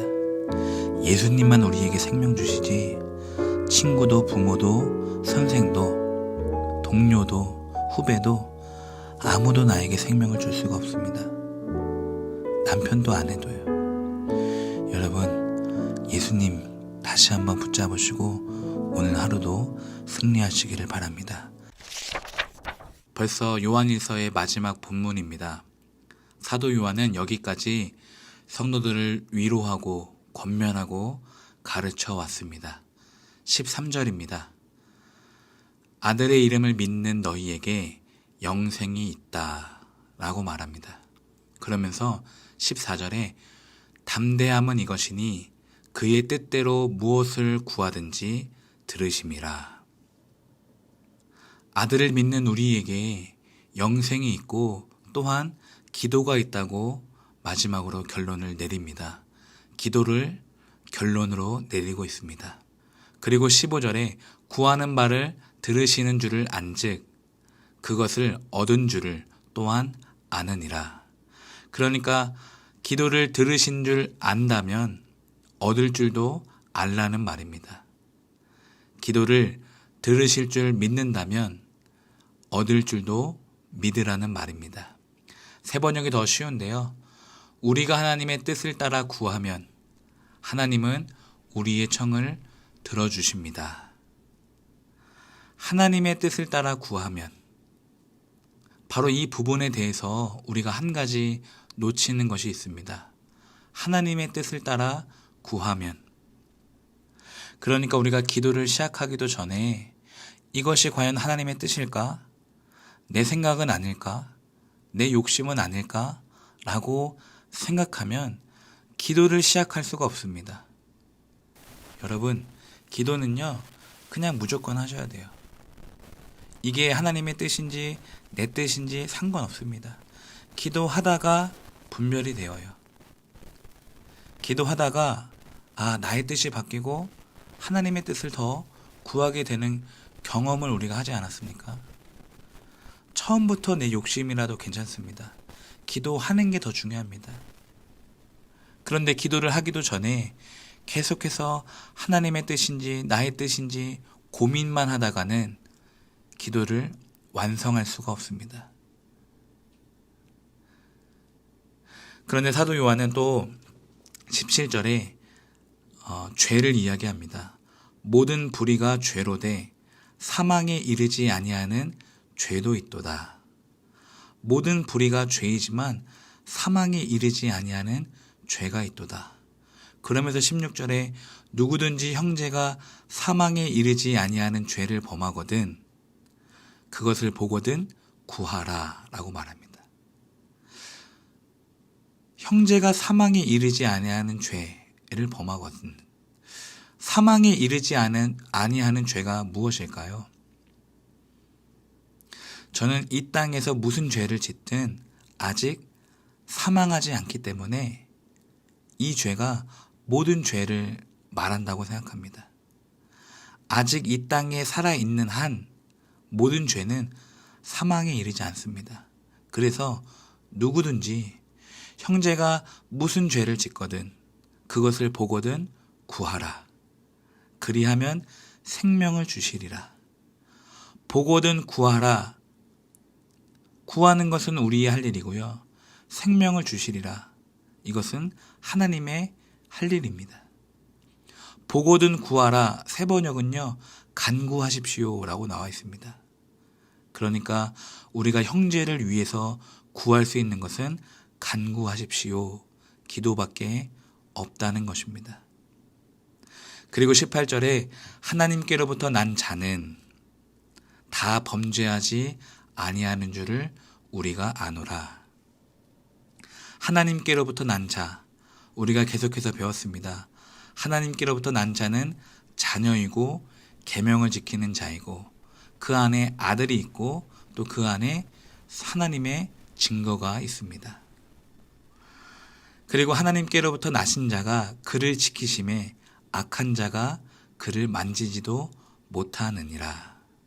하나님께로부터 나신 자는 예수님을 가리킵니다. 예수님이 그를 지키심에 악한 자가 그를 만지지도 못한다. 예수님이 자녀를 지키심에 악한 자가 자녀를 만지지도 못한다. 오늘 이 말씀을 좀 강하게 붙잡으셨으면 좋겠습니다. 저도 좀 겁이 많지만 예수님이 자녀된 우리를 지키시기 때문에 악한 자가 우리를 만지지도 못한다고 말씀하고 있습니다. 왜냐하면 그 악한 자는 예수님보다 강하지 않기 때문입니다. 예수님은 악한 자보다 크고 강하시기 때문에 그 악한 자는 우리를 만질 수가 없습니다. 그리고 19절에 또 아는 것은 벌써 오늘 본문에서 네 번째로 안다라고 말하는데요. 첫 번째는 13절에 영생이 있음은 안다. 15절에 기도의 응답이 있을 줄 안다. 18절에 범죄하지 않음을 안다. 그리고 19절에 네 번째로 또 아는 것은 우리가 하나님께 속하고 세상은 악한 자에 속해 있다. 새 번역이 더 좋은데요. 온 세상은 악마의 세력 아래 놓여 있습니다. 여러분 이것을 잘 분별하시기를 바랍니다. 우리는 세상에 속해 있지 않습니다. 우리는 하나님께 속해 있고요. 세상은 하나님과 전혀 상관없는 악마에 속해 있습니다. 그리고 20절에 또 아는 것은 우리로 참된 자를 알게 하신 것과 예수 그리스도 안에 있는 것이니 라고 말합니다. 또 아는 것은 우리가 하나님을 알게 하신 것도 우리가 예수님 안에 있게 하신 것도 모두 다 하나님이 하신 일이라는 것입니다. 그렇습니다. 오늘도 내가 믿음이 있어서 하나님을 아는 것이 아닙니다. 오늘도 부모가 신앙을 물려줘서 내가 예수님 안에 있는 것이 결코 아닙니다. 이 일은 하나님이 하신 것입니다. 그렇다면 반대로 우리 남편과 우리 자녀를 과연 내가 하나님을 알게 하고 내가 예수님 안으로, 교회 안으로 오게 만들 수 있을까요? 그것도 하나님이 하셔야 가능합니다. 왜냐하면 나조차도 하나님이 하셨기 때문에 그 사람도 내가 아니라 하나님이 하셔야 가능합니다. 사랑하는 성도 여러분, 그래서 기도가 가장 빠릅니다. 남편이 돌아오고 자녀가 믿음으로 세워지는 것은 내 힘과 지혜가 아니라 나의 능력이 아니라 나의 섬김과 사랑이 아니라 하나님께서 하셔야만 하기 때문에 기도가 가장 빠릅니다. 그래서 우리의 할 일, 형제가 사망에 이르지 아니하는 죄를 범하는 것을 보거든 구하라. 새 번역은 간구하십시오. 우리의 할 일은 기도하는 것입니다. 기도가 가장 빠릅니다, 여러분. 그리하면 생명을 주시리라 하나님께서 약속하셨습니다. 그리고 마지막 본문 요한일서의 결론 21절, 자녀들아 너희 자신을 지켜 우상에게서 멀리하라. 갑자기 우상이 나오는데요. 이 우상이 무엇을 말합니까? 바로 앞에 있는 20절에 그는 참 하나님이시요 영생이시라. 자녀들아 너희 자신을 지켜 우상에게서 멀리하라. 그러니까 예수가 아닌 모든 것이 우상입니다. 예수가 아닌 모든 것이 우리 신앙의 장애물이고 예수가 아닌 모든 것이 우리 믿음의 걸림돌이며 예수가 아닌 모든 것이 형제 사랑의 방해가 되는 것입니다. 그래서 사도 요한이 말하기를 자녀들아 너희 자신을 지켜 우상에게서 멀리하라. 그리고 예수와 가까이 하라.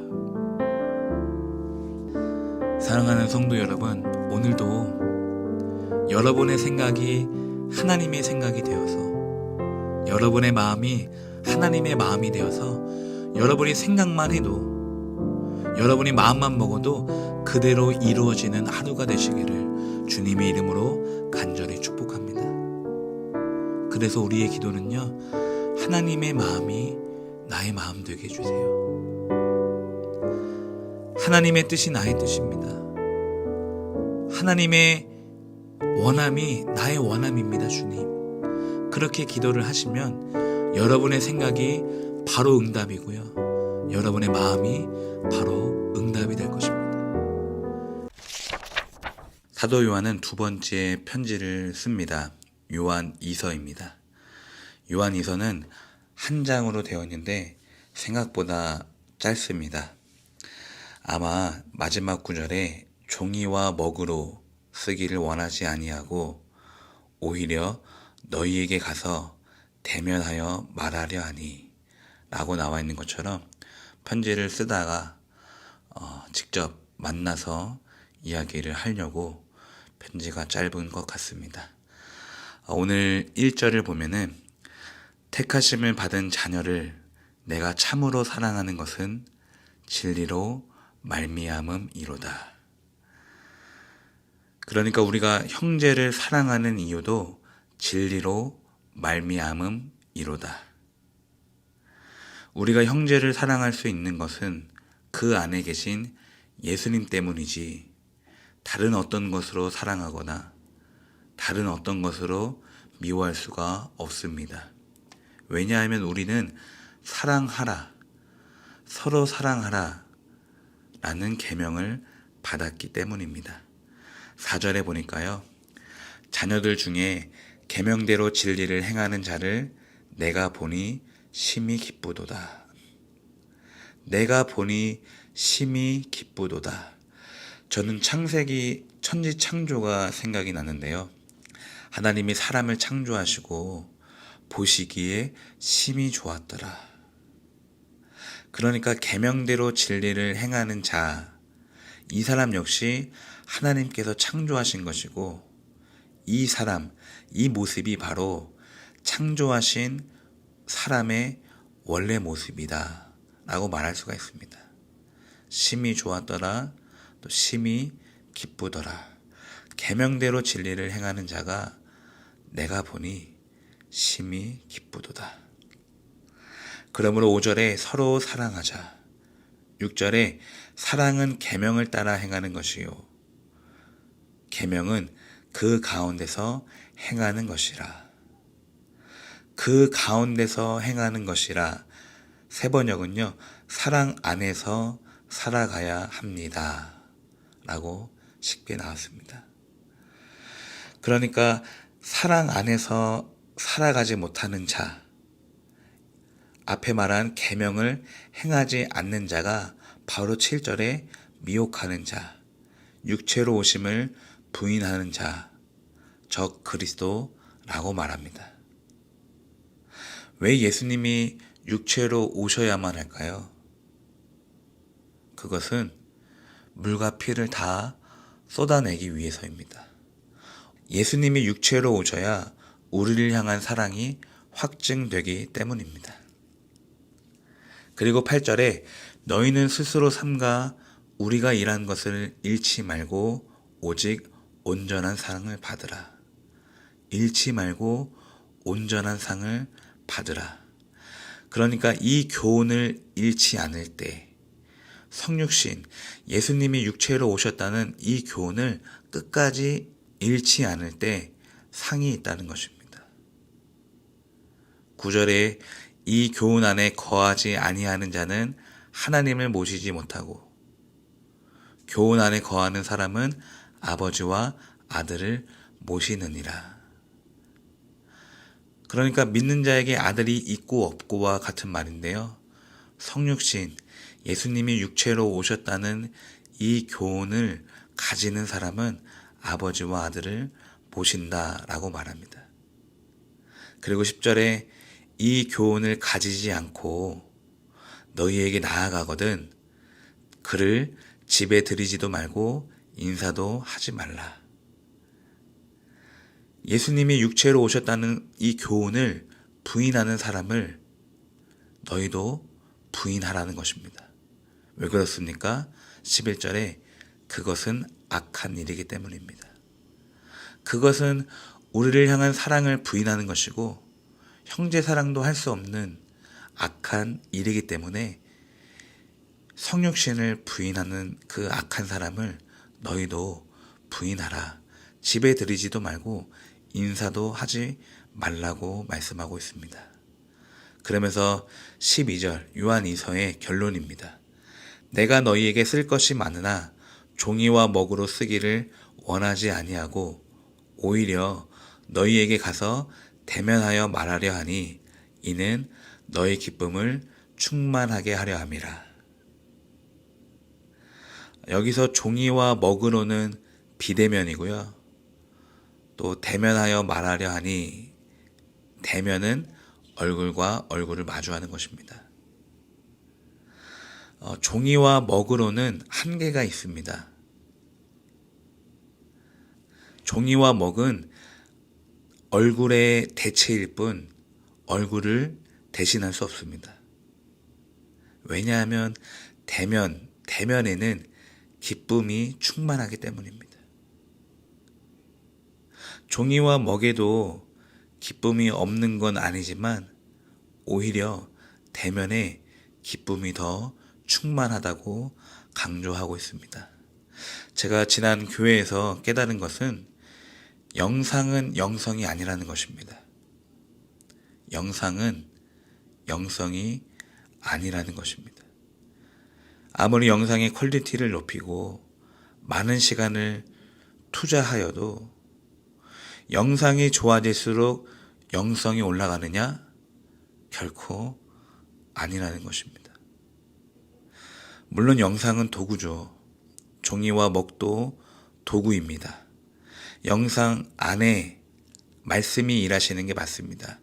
종이와 먹 안에 글, 복음이 일하시는 게 맞습니다.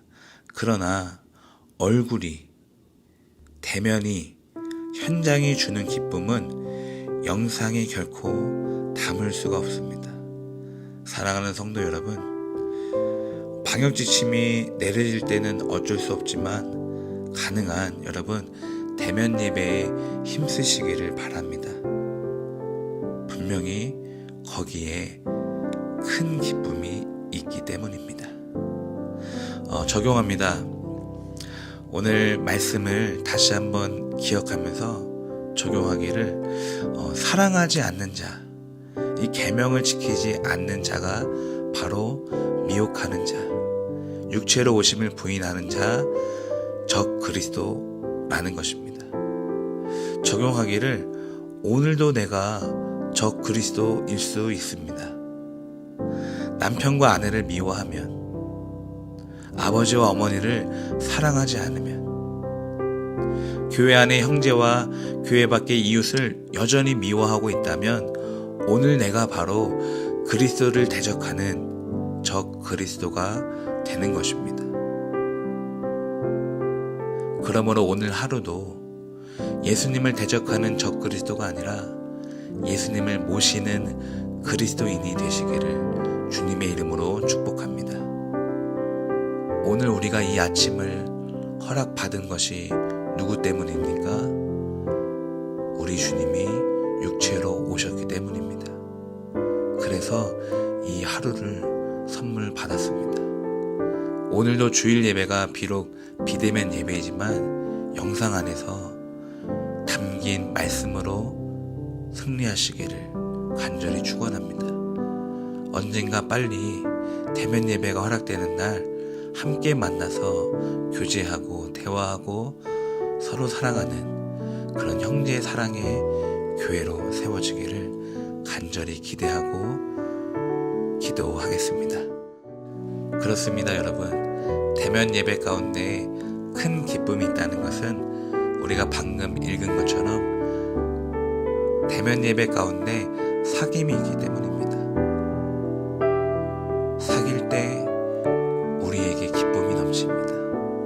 오늘도 하나님과 사귀시고 또 성도님들과 사귀는 우리 귀한 하나님교회가 되시기를 주님의 이름으로 축복합니다. 오늘 본문에는 세 사람이 등장합니다. 가이오, 디오드레베, 데메드리오. 먼저 가이오입니다. 가이오는 사도 요한이 사랑하는 사람이었습니다. 그래서 2절에 먼저 축복으로 시작을 합니다. 사랑하는 이여, 나는 그대의 영혼이 평안함같이 그대에게 모든 일이 잘되고 그대가 건강하기를 빕니다. 가이오에게 편지를 쓰면서 먼저 축복을 하는 것은 3절에 가이오가 진리 안에서 살아가기 때문에, 사도 요한이 그것을 매우 기뻐하여 축복을 하고 있는 것입니다. 진리 안에서 살아가는 것이 무엇입니까? 예수님 안에서 계명을 지키고 형제를 사랑하는 것입니다. 실제로 가이오는 형제를 사랑했습니다. 5절에 보니까 그대가 신도들을, 더욱이 낯선 신도들을 섬기는 일은 충성스럽게 하고 있습니다. 그들을 잘 보살펴서 보내는 것은 잘하는 일입니다. 그러니까 복음 전도자들이 교회에 방문했을 때 가이오는 그들을 잘 보살폈고 또 돌보아 주었다는 것입니다. 그러니까 사도 요한이 여지까지 강조했던 형제 사랑을 가이오는 자신의 삶에서 실제로 펼쳐 나간 것입니다. 가이오는 어떤 사람이냐라고 말하면 8절에 진리에 협력하는 사람입니다. 언제나 예수님 안에서 살아가며 교회에 협력하고 가정에 협력하고 형제 사랑에 협력하는 사람이었습니다. 그래서 사람들이 가이오의 사랑을 증언하였고 가이오의 진실성도 증언하였습니다. 여기서 적용하기를 오늘 여러분이 도와줄 그 형제가 마지막 날 천국에서 여러분의 사랑을 증언할 것입니다. 그래서 2021년에는 예수님께 협력하는 사람, 교회에 협력하는 사람, 가정에 협력하는 사람이 바로 여러분이 되시기를 주님의 이름으로 축복합니다. 그래서 가이오에게 편지를 쓸 때 가장 먼저 했던 축복 기도가 저는 오늘 우리가 붙잡아야 될 것 같아요. 이렇게 진리 안에서 살았더니 사도 요한은 가이오를 먼저 축복해 줍니다. 예수님이 우리에게 다시 오실 때 가장 먼저 축복을 해주셨으면 좋겠어요.